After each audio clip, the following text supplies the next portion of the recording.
What's going on, everybody? Kramer back here with another video.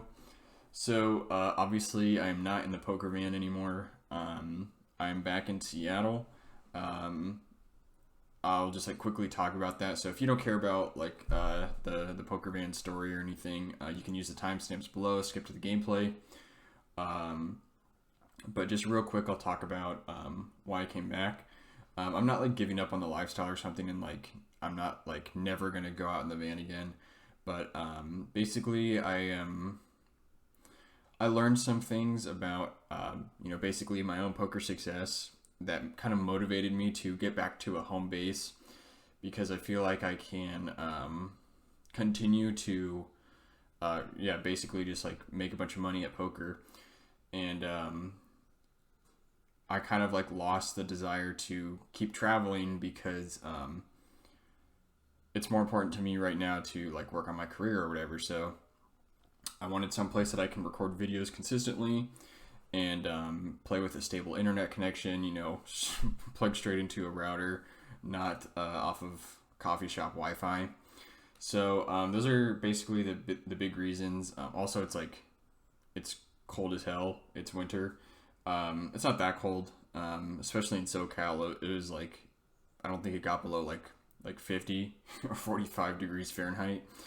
But yeah, I also just want a consistent place to work out. I'm staying at the place I was at before I left for the van life, which is staying with my brother, so I might start working out with him. So basically, just a few reasons as to why I am, back in the room, not in a van anymore. So unfortunately, not going to have the cool views anymore. But that's just for the time being.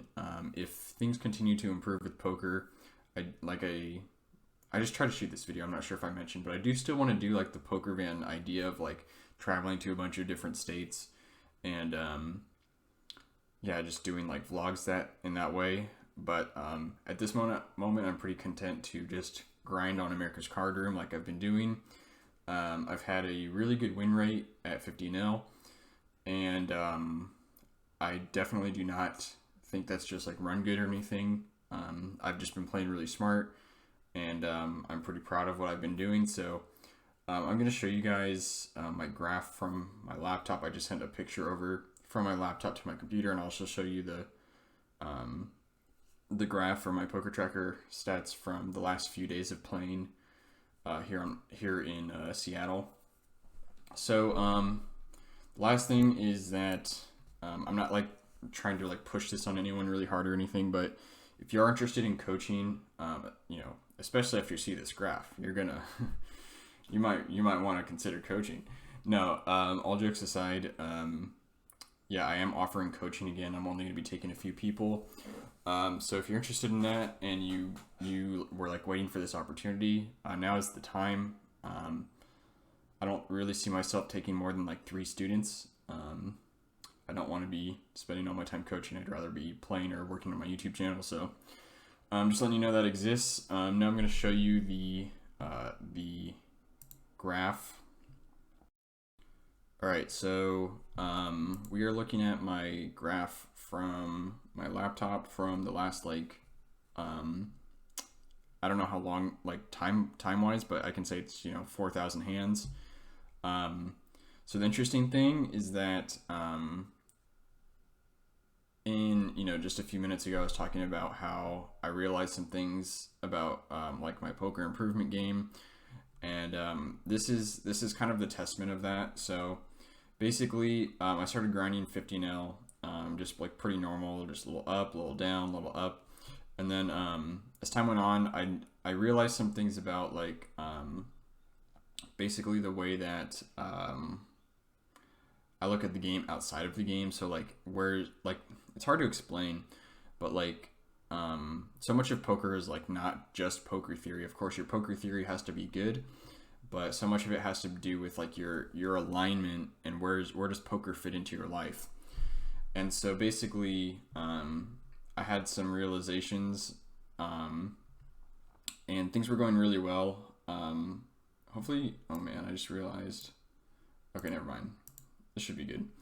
Okay, so at at a certain point, I was up 400 after only 2.5 thousand hands, which is obviously a very high win rate. At 4,000 hands, I'm at like 250 or so, yeah, 260, and it's still 13. So you can imagine you take off like 1,500 of those hands and you increase the dollars. My win rate was literally like 30 or something. It was really high. And then this is where I actually fell off of like my mental preparation for poker, and I started playing like too many tables, and I just, like, fell into old thought patterns. And then I was like, okay, stop that, and then I started going up again. And then so that's from, I don't know what date. I guess I can just look at this. So so then I started playing again on this computer on the 11th. So I played for up until like the 10th or something, right?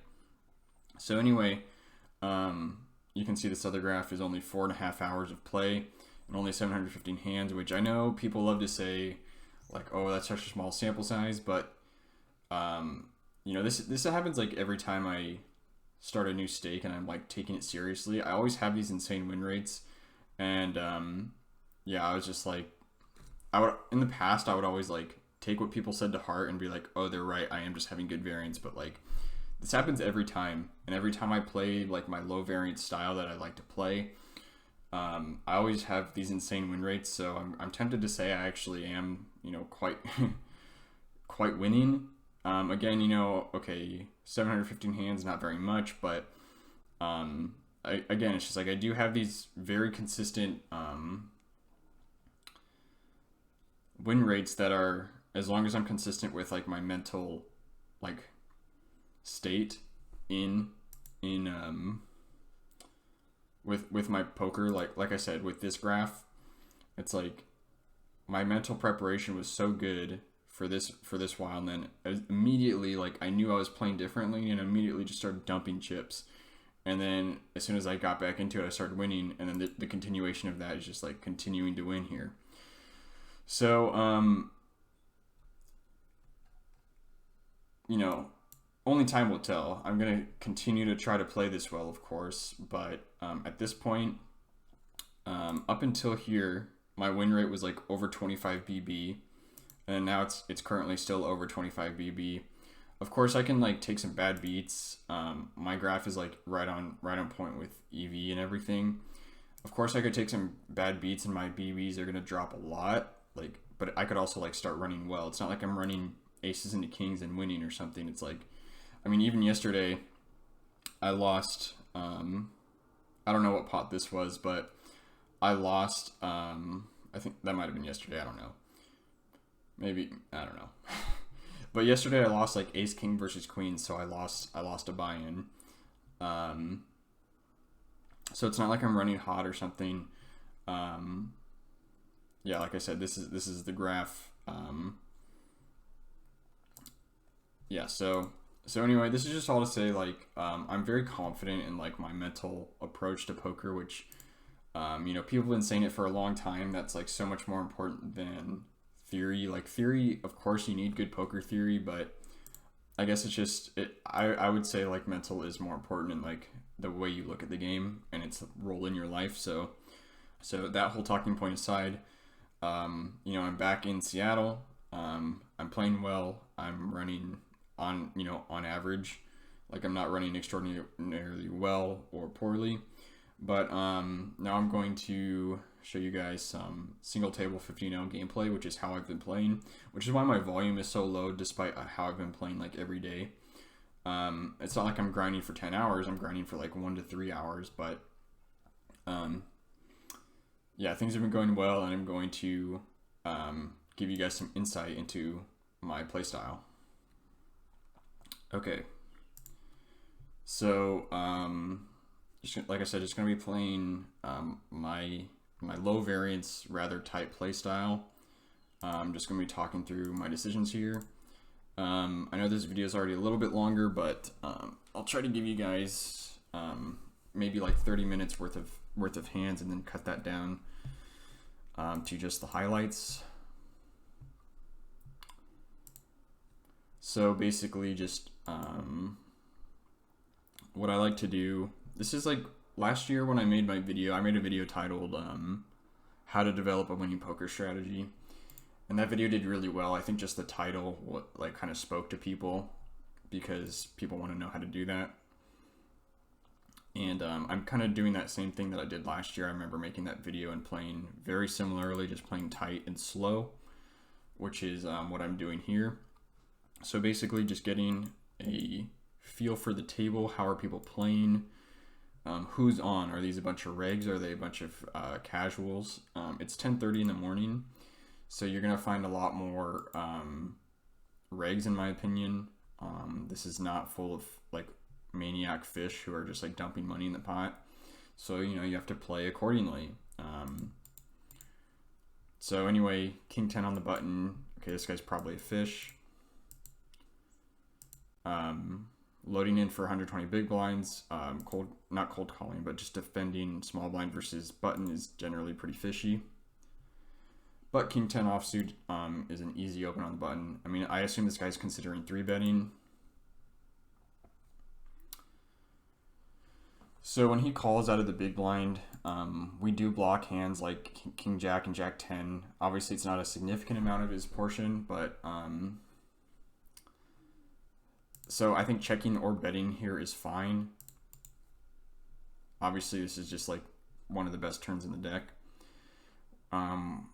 We're not really expecting to be beat here. Like we could be losing to ace 10, ace 4 suited, and any set. But more likely we are way ahead here. So I'm just raising for value. Could definitely go bigger. If we get 3-bet, I'm confused. There's just like a lot of bad rivers, such as a 4, an ace, even a club isn't great. It kind of kills our action if he doesn't have much. But I assume he just folded something like 6s there. So again, we're just labeling people, getting a feel for how they play. We're definitely not continuing with jack 4, but just wanted to see how other people reacted to that raise size. I haven't done like a live gameplay in a while. I'm like pretty nervous. I'm like short of breath.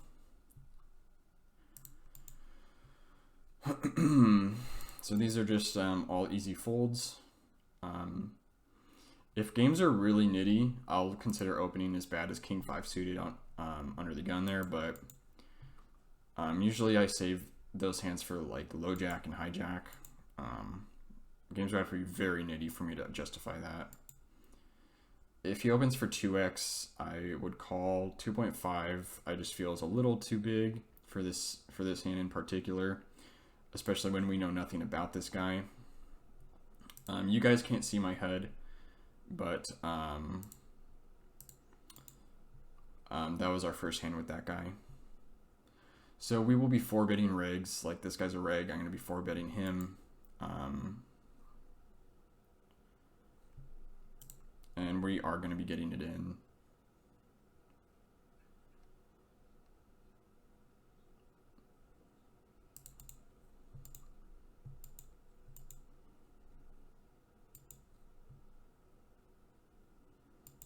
Although I'm not thrilled, you know, I'm not thrilled to get it in.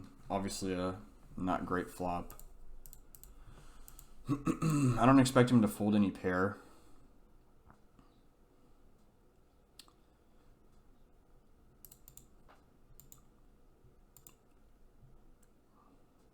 Going around a quarter size here. I mean, we'll do this with aces. I don't really expect him to fold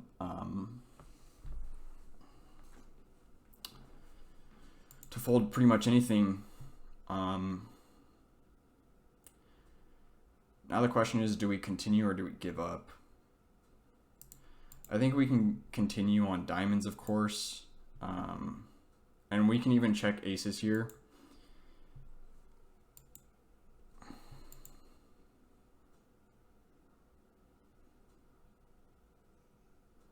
If we had the ace of clubs, I'm definitely tempted to shove.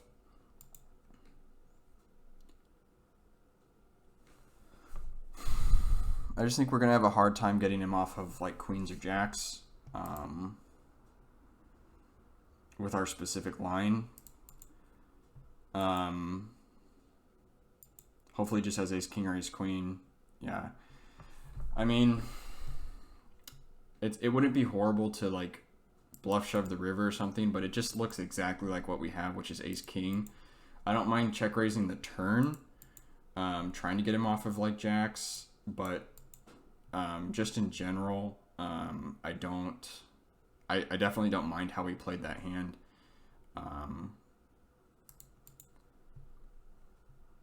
If I'm gonna bluff, I want to barrel 3 streets.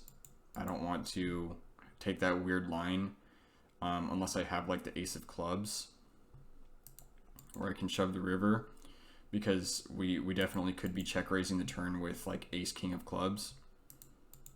And obviously on a turn we were going to keep barreling. This guy's a fish. So we're down like 15 bucks, yeah, 17 bucks. But, you know, in terms of having like a good range and everything, it's like if we actually did have the overpair, the queens plus there, then we would have made a lot of money and we would have played it the same on the flop and the turn, and or on pre-flop and flop, which means he just found the bottom of our range and we just didn't hit any flops or hit the flop or turn. Against a fish, okay, well, first of all, jack high is good here a lot.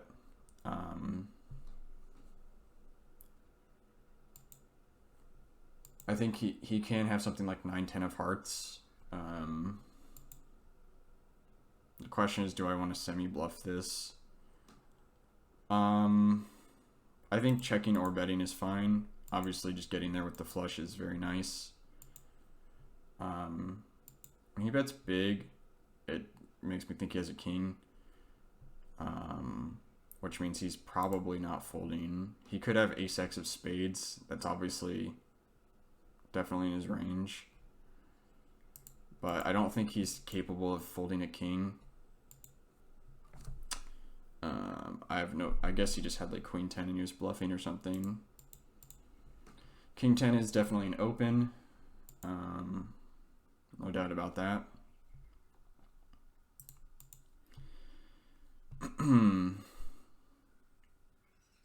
Against someone with a 94 fold to steal, I would consider opening 8-5, but with someone else raising, it's just an easy fold. 5-4 easy fold for 3 big blinds, of course. This would be pretty loose, opening 8-3, but it wouldn't be the worst thing in the world. Looks like some fish are definitely logging on.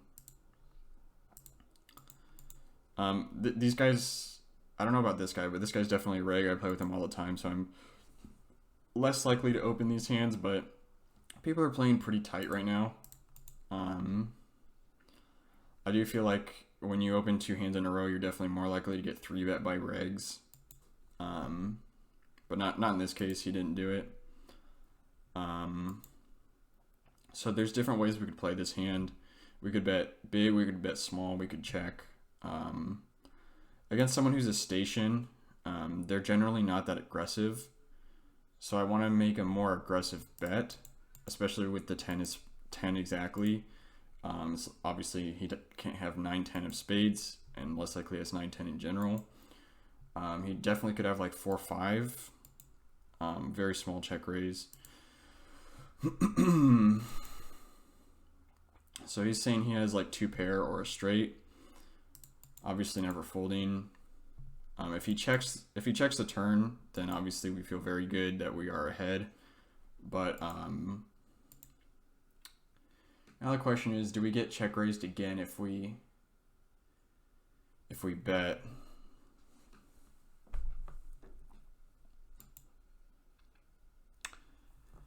We could bet, we could check.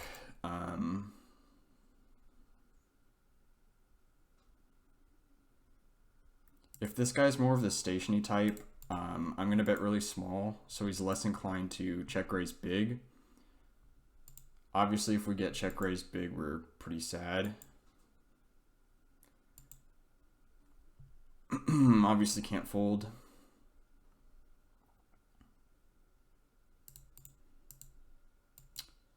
Must be nice to be me. So he's saying he has, well, now he's saying he has a flush. No, less than half he's saying he has a straight, I guess. So this is a spot where like everyone jams. I'm tempted to just min raise, because I want to get paid by a straight. If he has a flush, yeah. So obviously that's a lot of run good to hit that river against a straight specifically. If he bet bigger, of course I'm going all in, but since he bet so small, it seemed pretty obvious that he did not have he bet less than half. So since he bet so small, it seemed pretty obvious he did not have a nutted hand. To be honest, I think his bet sizing is pretty bad. Trying to think what he put us on. I guess he put us on like 3 aces or something. But our range is like pretty darn narrow. It's like we have a flush, I would say, fairly often. Like we played our hand pretty face up, I would say. I think he should do a blocker bet more often, like a 1/3 or something, or check. Okay, so against someone who doesn't raise that often and we're deep, I'm definitely more tempted to call this. But this is a spot where we're low on time bank, and after I play a big, so this is like when I talk about like mental game of poker, a big part of that is like not stepping super far out of my comfort range. I'm trying to think if we should ever check raise this. Once again, you guys can't see his HUD, but we have only 7 hands on this guy, very few.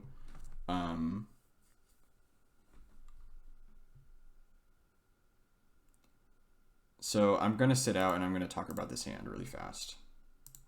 Okay. I'm going to tell you guys, oh, it's not loading yet. Okay. So when I watch other poker players, they'll say things like, oh, he has all the sets. He has all the 3 aces, all the 3 nines, and he even has 3 deuces. And when other people talk about that, of course it makes sense, but that's not these stakes. At these stakes, no one's like 3-bet bluffing this board because they have nut advantage. And so I think it's totally fine to check raise this board, to be honest. I'm not going to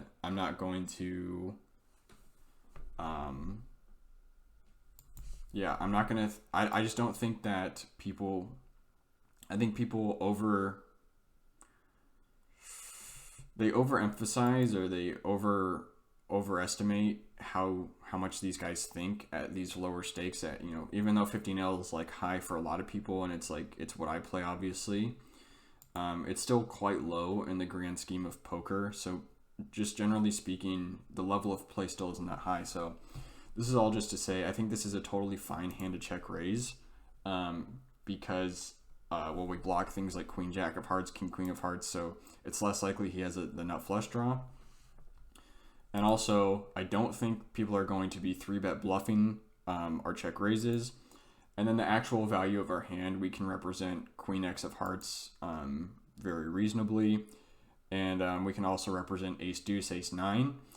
And also, in general, people are going to be over c-betting this board, this mostly dry board. So for all of those reasons, I think it would be totally fine to check raise queen jack in this spot. We can turn a 10 which gives us an open ender. A king and 8 all give us straight draws. Heart is good for our range. So there's plenty of things that we can barrel on, and I think it would be a totally fine spot to check raise. But I wanted to explain it more than I wanted to play in that way. Also, I don't know anything about that player, so I did want to. I just thought there was more value for you guys to explain that spot than there was to take that semi-marginal spot. Or I don't know if that's redundant, semi-marginal, but it was a marginal spot, and I would rather just like explain the thought process. So, moving on, 8-5 suited in late position. This is a pretty weird open size. So one thing that I don't think other people do is that I'll like stick around and see how people react to different opening sizes and see if I can like pick up a read on like what hands is he opening for 3 big blinds under the gun. So this is like another one of those spots, but we know this guy's a fish. I'm not sure why. I don't have a note on him, but I just know that I marked him as a fish at some point.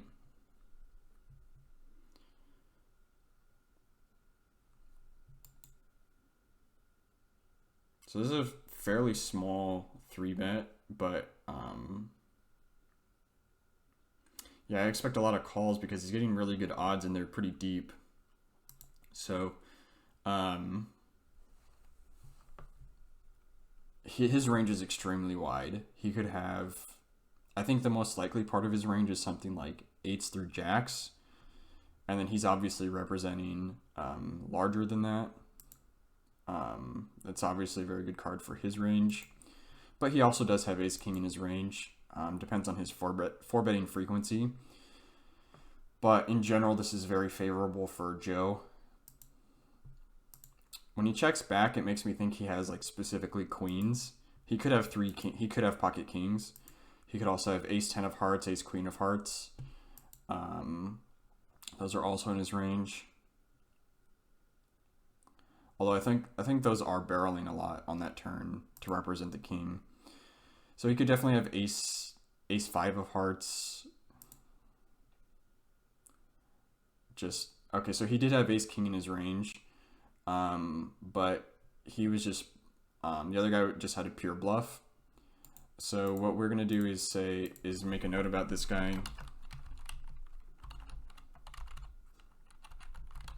Call 3-bet, no 4-bet. So we know that this guy's not much of a 4-better, at least in that spot. I mean, granted they were deep, so it's not like you're loving getting it in for 150 bigs with ace king, but in that squeeze spot, I wouldn't have hated like putting more pressure on the button. Here we're definitely going to open king 4 suited, but not going to 3-bet it. This would be quite a loose open. I think 8-5 suited is kind of where I draw the line, because I did just open 8-5 suited in the same position a few hands ago.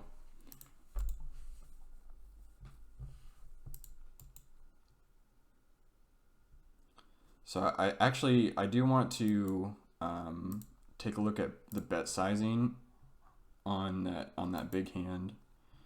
So Joe's line made very little sense. Yeah, okay, you guys can see that, right? Okay, yeah, you can see that.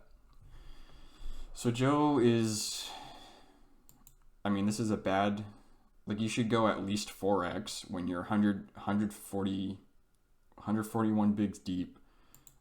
So 141 effective. And yeah, just going 3.3x is just not very, like you can do that without the extra caller. So you should be going at least 4x in my opinion. If I have aces here, I'm probably going to like 13. So like 10 with a bluff is just like you're just bloating the pot with a bad hand. He should have called this deep with like any hand. So he bet 7-4. So he bet less than a third. So it's just a very weak bet. He's like he's representing like a nutted hand with this bet, like exactly aces, and he's just like praying for a call, but it's like it's just such a weak bet. Ace King, I don't mind the call from Steve. We'll call him Steve and Joe. Obviously he's thrilled to see that turn. I don't know how Joe checks this, honestly. Like, his line makes no sense. And then I like the check from Steve. There's no point in betting. And then the 3/4 river bet just is like I said, he was representing like an ace high flush basically. But again, all of the like a lot of those hands, ace queen of hearts, ace 10 of hearts, ace 5 of hearts, kind of should be betting this turn. So it's like he gave up and then he like didn't give up, but then he turned his jack into a bluff. Or no, maybe he's value betting against like 8s, 9s, 10s, 5, 6s. But again, it just like this line is just so stupid because like this sizing is going to be hard to get called by those hands. But he also has a lot of showdown value. So he's like trying to represent a flush. Honestly, I don't think he was thinking. I think he was just like making big bets and like trying to fold out hands, like just not thinking about lines whatsoever, because that made no sense. The tiny flop bet. So anyway, I'm gonna play probably one more orbit here, and probably end this video. It's already getting pretty long. I don't know how much I'll cut out of it, but probably not too much when it comes to I think all of the gameplay has been pretty informative and like high value, high quality. And we'll play a little bit more. Still feeling pretty good. But part of the emotional. Okay, this guy's tight, so definitely playing this with the intention to bluff, given the opportunity.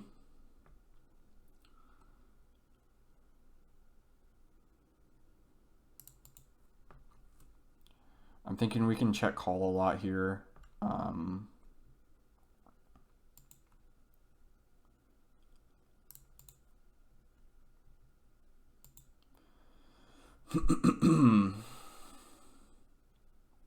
Doesn't really improve our range, but if he checks back, we're intending to bluff the river. After that size on the flop, I don't really expect... Okay, that's actually a pretty bad river. It's hard for us to represent anything on this run out. Like, we can represent 6, 7 of hearts, but that's one hand. Whereas we have so many more bluffs, like ace 3 off. We might win. Yeah. It's very... So here's the other thing. Kind of what I was talking about earlier on that queen jack hand. Is that people at this stake don't really think much about what you're representing. But it's still like best practice to know what you're representing, because it's just going to make you a better poker player in general, and it also makes you better at like reading other people's hands. But a big bet on the river there, a good player is going to sniff it out and call you down or raise you. Like, I just would not be representing anything except 6, 7 of hearts basically, or some.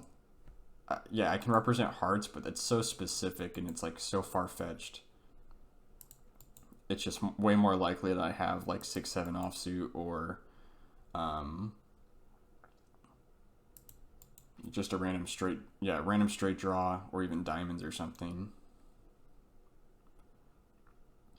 Against an unknown, we're definitely going to be opening suited queen here in the small blind.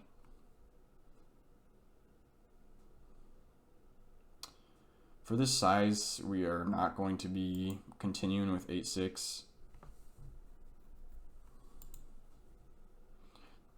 Joe and Steve back at it.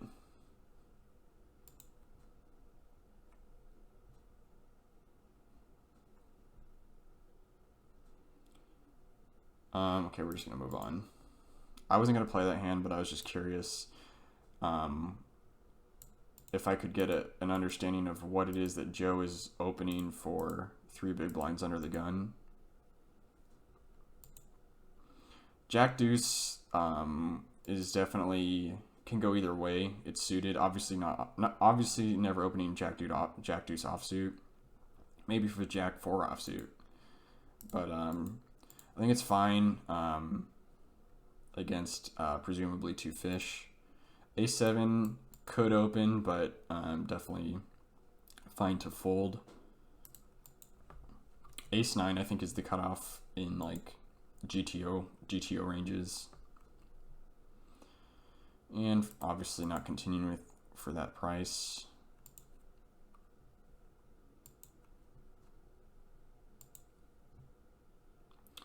I definitely don't mind calling or 3-betting.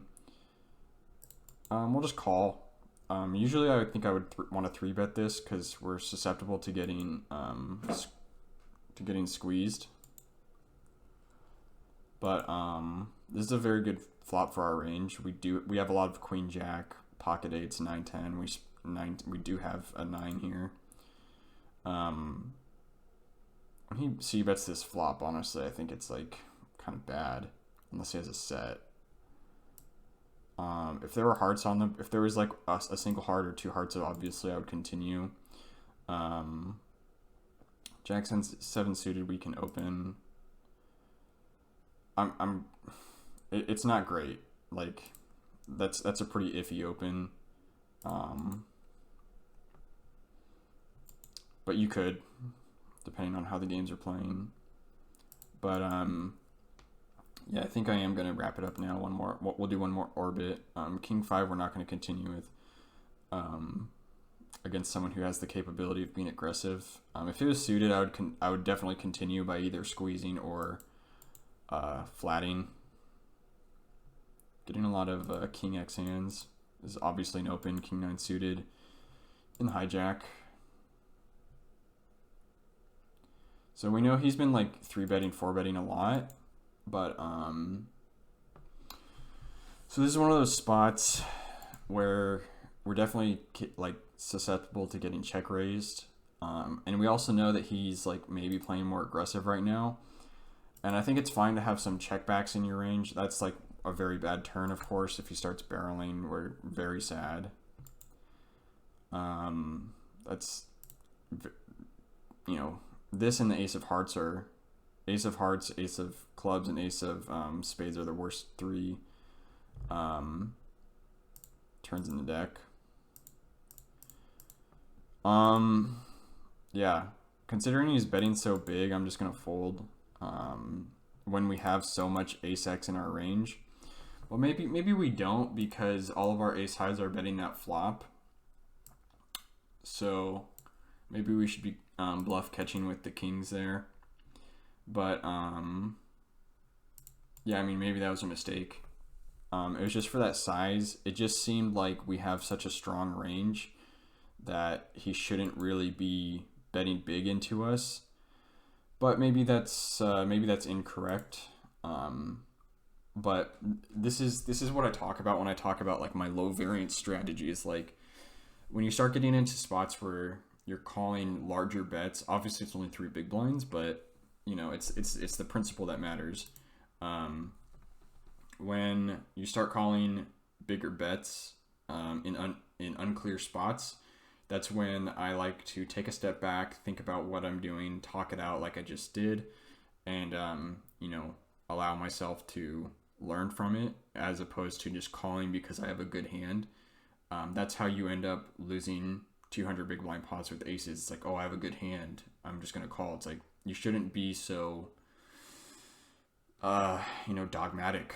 But that's gonna wrap up the video. Hopefully you guys have enjoyed it. Drop me a like if you wouldn't mind. subscribe, and check out my links below. You don't have to buy coaching or anything, but I do have other links, like I have a poker improvement book. I have a free cheat sheet where you can sign up to my email list. That's where I send out special offers or good promotions I hear about that I want to tell you guys about. But yeah, that's going to do it for the video. Hopefully you guys enjoyed it, and have a great day.